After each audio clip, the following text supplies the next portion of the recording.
Өглөөний мэдээ зочны цагаараа бас үргэлжлэхээр одоо дараагийн зочны студид ирүүлсэн байгаа. Стандартчил хэмжил 100 газрын сорьцын хяналтын дарга оюун туйтай ярилцахаар бид энэ удаад студидд зочны урьсан байгаа. Танд өглөөний мэнд төргий. Хоёулаа бол яг сорьцын хяналтын газар бол өөрийн гэсэн байртаа олж байгаа. Энэ сайхан мэдээллийг студид дэлгэрүүлж хүрэхээр одоо ярилцсан. Байргүй байж байгаад бол бас нэлээд хугацаа өнгөрцөн. Өнөөдөр яг байрныхаа нээлтийг хийн. Яг хаана одоо байртаа олсон бэ? За та бүхэнд энэ өглөөний мэндийг хүргэе. За стандартчил хэмжил 100 газрын сорьцын хяналтын газар өнгөрсөн онд засгийн газрын тогтоолоор 2 давхар байшинтай болсон. За энэ байшингаа засварлаж дуусаад сая цагаан сарын өмнө нүүж ороод өнөөдөр одоо нээлтээ хийх гэж байгаа. Өмнө нь бол одоо шүүхэн шийдвэр гүйцэтгэлийн байранд 3 давхарт нь одоо тоног төхөөрөмж нь хоорондоо чигчилсэн бүх тоног төхөөрөмжүүдээ одоо ашиглаж чадахгүй тийм байдалтай байсан бол одоо зориулалтын байртаа болсон. Энэ байр нь хаан уул дүүргийн 3 дугаар хороонд оршдог. Тэр одоо хангалттай зай талбайтай болсноо. Тоног төхөөрөмжүүдээ яг бүрийн хэмжээнд ашиглахаар тийм зай талбай бүрдэж чадсан уу? Чадсан. Хангалттай зай талбайтай болсон. Зориулалтын лабораторийн байртаа болсон. Алтай айлах цех лаборатори нь бол бүх тоног төхөөрөмжүүдэд ашиглахад одоо зай талбай хэмжил бол боломжтой тийм байртаа болсон. Өмнө яг зүгээр байргүй байхад тулгамдчихсан асуудлуудаас ямар байсныг нь хоёлаа бас ярил л да. Одоо ямар боломжтой болсон, ямар байсныг нь одоо яг ингээд ер нь бол өнгөрсөн хугацаанд байсан байранд бол одоо алтны шинжилгээ хийдэг зуухнууд бол хоорондоо 20 см-ийн зайтай байрлалцсан. Зэрэг ажиллуулах боломжгүй. Яагаад гэвэл тэр одоо 1200 градус хүртэл халдаг тийм зуухнуудыг зэрэг ажиллуулах юм бол одоо галын аюул гарах одоо тийм нөхцөл бүрддэг учраас ээлжилж ажиллаулдаг байсан бол одоо уг тоног төхөөрөмжүүдийг бол метрийн зайтай одоо аюулгүй байдлыг хангасан тийм хэмжээнд стандартын хэмжээнд авчиж одоо суйрлуулад ажиллуулах боломжтой болсон юм байгаа. Сорьцын хяналтын газрын тухайд бол бид нар цагийн үр хөтөлбөрөөр мэдээлэл бас бэлтгэж хүргэжсэн. Ачаал бол бас их байдаг юм байлээ. Аж ахуй нэгжүүд хандаж байгаа иргэд гэдэл энэ бас ачааллын хувьд бас арай асуудлыг шийдсэн тийм шийдэл гарсан баг. Ер нь бол тэгсэн өнгөрсөн жил ММ агентлагаас бол мэдээ бэлтгэжсэн. Одоо улстай ганц байдаг газар нь зориулалтын бас байранд байна. Энэ нь одоо үйлчлүүлэгчдэд хүндрэл учруулж яах гэсэн ийм одоо шүүмжил гарч ирсэн. Тэрнтэй холбоотойгоор мөн одоо өнгөрсөн жил бол алтны татварыг буулгасан. Төсвийн орлогын бүрдүүлэлтийг нэмэгдүүлэхийн тулд алтны татварыг буулгаж одоо аж ахуйн нэгжүүдийн олборлож байгаа алтны хэмжээг нэмэгдүүлэх ийм шийдвэр гарсан. Үүнтэй холбоотойгоор бол засгийн газраас тогтоол гаргаж манайхыг тусгайлан авч үзэж одоо тэгээд манайхыг байртаа олгосон ийм үйл явдал болж байгаа. Байргүй ер нь хичнээн удсан бай.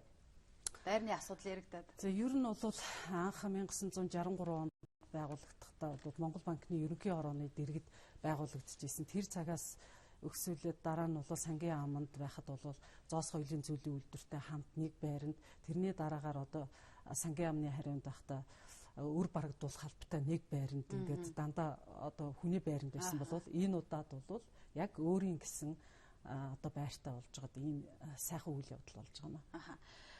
Аж ахуй нэгжүүдийн хувьд ер нь хичнээн аж ахуй нэгжтэй хамтарч ажилладаг бай тоон байдаг. Өнгөрсөн онд бол 85 аж ахуй нэгж бол алт олборлсон байна. Дээрээс нь бол 100 гаруй аж ахуй нэгжүүд алт мөнгөний эдлэл үйлдвэрлэдэг тийм аж ахуй нэгж иргэдүүд байдаг. Ер нь бол жилдээ манайх давхарцсан тоогоор 4000 гаруй үйлчлүүлэгчдэд үйлчилгээ үзүүлсэн ийм тоо баримт. Алт олборлагчдын хувьд бол нөгөө нэг олборсон алтыг нь гулмаа хэлбэр тайлуулж өгөх. За дээрээс нь одоо гоёлын зүйлс эмэг бүгд хийдэг одоо албан байгууллагуудад бол нөө сорьцыг нь баталгаажуулж өгөх энэ үйлчлэгийг үзүүлдэг. Тэгдэг. Өнгөрсөн онд бол сорьцын хяналтын газрын алтай айлах цэгт бол 13.1 тонн алтыг бол хайлж гулдмайлсан ийм тоо баримт. Алт мөнгөний эдлэл үйлдвэрлэгчдийн 200 мянган алт мөнгөн эдлэлд сорьцын баталгааны тэмдэг дарж баталгаажуулсан ийм тоо баримт гарсан. Өнгөрсөн оны 13.5 гэж байна. ийм тоо ер нь энэ алт олборлож байгаа энэ тоо хэмжээ ер нь жилээс жил өсөж гин үү, буурч гин үү? Ер нь бол алтны олборлолтын эд үе бол 90-ад онд алт хөтөлбөр эхэлсэнтэй холбоотойгоор бол маш их хэмжээтэй байсан. Жилдээ бараг 40 тонн алт энэ төр олборлох тийм үе байсан. Алтны роялти 68% татвар гарсантай холбоотойгоор бол алтны олборлолт бол их багассан байсан болов 2.5% татвар өнгөрсөн жилд татварын хэмжээг бууруулсантай холбоотойгоор бол алтны олборлолт бол нэлээд нэмэгдсэн. Ялангуяа иргэдийн олборлож одоо банкнд тушааж байгаа алтны хэмжээ бол маш их болсон. Одоо яг зөвхөн байртаа болоод байрны асуудлаар шийдчихлээ. За энийгээ дагаад бас ачаалал үйлчлүүлэгчтэй ачаалал за дээрээс нь тоног төхөөрөмжийн ашиглалт нэмэгдэж байгаа гэдэг сайхан асуудлууд байна. Яг сорьцын хяналтын газрын хувьд яг төлөвлөж байгаа бас ямар ажлууд байна? Стандартчил хэмжил зүйн газар бол өнгөрсөн онд одоо төрийн захиргааны байгууллагуудаас анх удаа ISO 9000 стандартыг нэвтрүүлж удирдлагын тогтолцооны стандартыг нэвтрүүлж одоо Францын Афнор компаниас бол баталгаажуулалтаа авсан. Үүнтэй холбоотойгоор бол одоо бүх зүйлүүдийг бол үйлчлүүлэгчдэд үзүүлэх үйлчилгээг сайжруулах тэр тал дээр энэ стандарт бол одоо хүмүүсийг сэтгэл ханамжийг дээшлүүлэх ийм одоо стандарт байгаа. Үүнтэй холбоотойгоор манайх ч гэсэн бас энд үйлчлүүлэгчд бүрд чанартай үйлчилгээ гэсэн энэ жил ийм уриатаагаар бол үйл ажиллагаагаа явуулах ийм төлөвлөгөөтэй байгаа. Нэг өсөндөө бол одоо танахаар үйлчлүүлж байгаа аж ахуйн нэг жалбан байгууллагууд иргэдэд хүссэн үйлчлэгийг нь бол яг нүдэн дээр нь харуулж хийж өгнө л гэсэн. Тийм, ер нь бол тийм. Манайхаа үйлчлэгээч нь бол ерөнхийдөө одоо хүмүүсийн нүдэн дээр л ил явж байдаг л да. Өглөө үйлчлүүлэгчд бид нарыг ажилдаа ирэхэд л ирсэн алтаа хайлуулах гал ингээд зогсож байдаг. Хайлууллаа, шинжилгээгээ өглөө.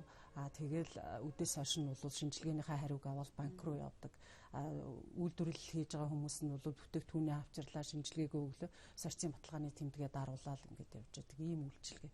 Ер нь бол ирсэн үйлчлүүлэгчдийг болж өгвөл өдөрт нь үйлчлэгээ өгөөд явуулах ийм зорилготой л ажилладаг. Зарим тохиолдолд бол одоо тоног төхөөрөмжийн хүчин чадлын асуудлаас болоод энэ төр бол зарим нэг ажил хойшлогдох тийм юм бол байна. Яг тоног төхөөрөмжийн асуудалтай холбогдоод асуухад 100% ашигладаг болсон гэж энэ бас зарим стандарт хэмжээнд нь яг тоног төхөөрөмжийг ашиглах бололцоо бүрдсэн гэж юм л та. Яг дутагдж байгаа тийм тоног төхөөрөмж байдаг юм уу яг өнөөгийн байдалд? Эсвэл одоо яг хангалттай байна уу? Ер нь бол дутагдж байгаа тоног төхөөрөмж байна. Одоо хэрэглэж байгаа тоног төхөөрөмжүүд бол одоо нэлээд хуучирсан. Өнгөрсөн жил бол одоо энэ байрны асуудалтай холбоотойгоор тоног төхөөрөмжийн шинжилгээний асуудлыг засгийн газрын хуралдаанд оруулсан боловч одоо төсвийн хөрөнгийн боломжгүйгээс болоод тоног төхөөрөмж бол авч чадсангүй. Энэ жил бид нар бас дахиад одоо тоног төхөөрөмж авъя гэсэн боловч одоо одоогийн байдлаар бол яг авах тэр төсвийн орлогын юу байхгүй байх гэсэн тийм байдалтай байгаа. Гэхдээ бол засгийн газраас цаашдаа энэ талаар анхаарч үзэх байхаа гэж найдаж байгаа. Яагаад гэвэл одоо алтны олборлолтыг нүдээ гацууртын ордны асуудал бол яригадаад ерөнхийдөө наашд болж ин тэгэх юм бол манай ажил бол улам нэмэгдэнэ л гэсэн үг. Тийм болохоор бол дахиж одоо анхаарч үзэх байхаа гэж найдаж байгаа шүү. Ямар тач одоо тулгамдж байгаа асуудлуудыг шийдвэрлээд бол нэг алхмаар урагшаалгацсан. Өнөөдөр бол шинэ байраа хүлээж авч нээлттэй хийх гэж байгаа. Нийт хэдэн цагаас болох вэ? Өнөөдөр 15 цагаас болно. Байраа хүлээж аваа. Тийм, бид нар бол маш их баяртай байгаа. Анх удаага одоо тэгээ зориултын байранд ороод үйл ажиллагаагаа бас тодорхой хэмжээгээр бол энэ ахиц. Тийм учраас энэ ахицсандаа бол бүгд баяртай байгаа. За баярлалаа. Танд өнөө өглөө ирж бидэнд ярилцлага өгсөн танд баярлалаа. Ажлын амжилт хүсье. За баярлалаа. Намайг зочноор урьж урьсан та бүхэнд баярлалаа. Та бүхний цаашдын уран бүтээлийн ажилд өндөр амжилт хүсье. За баярлалаа. Өглөөний мэдээ зочны цагаараа танд төрлийн удаад бид стандартшил хэмжил зүйн газрын сорьцын хяналтын газрын дараа оюун туяатай ярилцлаа. За анх удаага одоо шинэ байртай болж байгаа. Байрны нээлтэл 15 цагаас болох нэ. Үргэлжлүүлээд өнөөдөр болоод ойрын өдрүүдийн цагаагаар урьдчилсан мэдээнд анхаарлаа хандуулна уу?